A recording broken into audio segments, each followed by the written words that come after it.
Hello guys, welcome to my channel. তোমরা কেমন আছো? আশা করি তোমরা সবাই খুব ভালো আছো আর আমি অনেক ভালো আছি।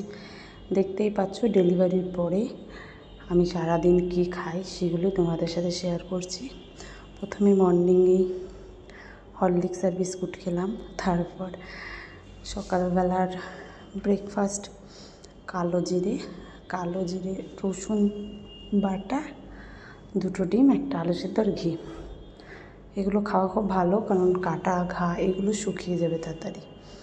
তো দেখতেই পাচ্ছ প্রথম একদম ভালো লাগছে না, কিন্তু খেতেই হবে, এর জন্য আর না ভেবে খেয়ে নিলাম। তো দেখো, আর তোমরা তোমরা কে আছো ডেলিভারির পরে কালো জিরে বাটা রসুন বাটা খেয়েছো? আমাকে কমেন্ট করতে ভুলো না। তো দেখতেই পাচ্ছ দুপুরের খাবার চলে এসেছে। এখানে কালো জিরে বাটা আর এখানে একটা কলমি শাক দিয়ে সুন্দর করে ভাজা। খুব ভালো লাগে কলমি শাকটা খেতে, আর কলমি শাকটা খেতে আমার খুবই ভালো লাগে। আর তোমাদের কার কার ভালো লাগে অবশ্যই কমেন্ট করো। তো এখানে আমি খাচ্ছি, দেখো আর কি খাই দুপুরের লাঞ্চ, তো তোমরা দেখতে থাকো।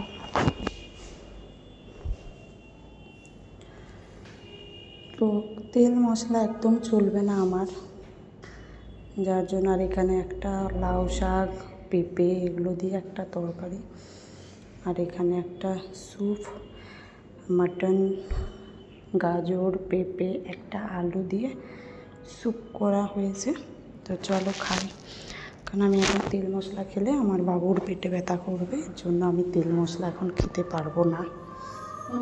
তো দেখতে পাচ্ছ পেঁপে খাচ্ছি, পেঁপে না, স্যুপটার মধ্যে পেঁপে ছিল, পেঁপেটা খাচ্ছি। আর এত গরম স্যুপ, ভীষণ গরম, আর পাখাটাও চলছে না এখন। দেখো গাজর, এখন এসবই খেতে হবে কয়েক মাস, নাহলে আমার বাচ্চার শরীর খারাপ করবে। তো দেখতেই পাচ্ছ খাবার আমার শেষ, এবার সন্ধ্যেবেলার খাবার নিয়ে চলে আসবো। তো সন্ধ্যেবেলা দুধ সাবু নিয়ে চলে এসেছি। দেখতেই পাচ্ছ দুধ আর সাবু অনেক উপকারী একটা খাবার। কার কে দুধ সাবু খেয়েছো তো অবশ্যই কিন্তু কমেন্ট করো, আর টেস্ট কেমন অবশ্যই বলো।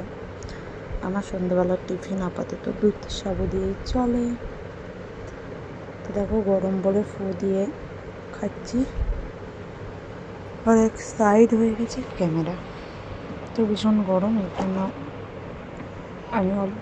তো এবার রাতের খাবার নিয়ে চলে এসেছি। দেখতেই পাচ্ছ রুটি আর আলু ভাজা দিয়ে রাতের খাবার চালিয়ে দিই রোজই, কারণ রুটি খেলে না, রুটিটা তো শুকনো শুকিয়ে যাবে তাড়াতাড়ি করে, ওই ঘা কাটাটা তাড়াতাড়ি শুকিয়ে যাবে, এর জন্য আমার রাতে রুটি। আগে না পছন্দ করতাম না, বাট এখন খেতে হবে, বলে না ঠেলায় না পড়লে বিড়াল গাছে ওঠে না, ওটাই হয়েছে আমার সাথে।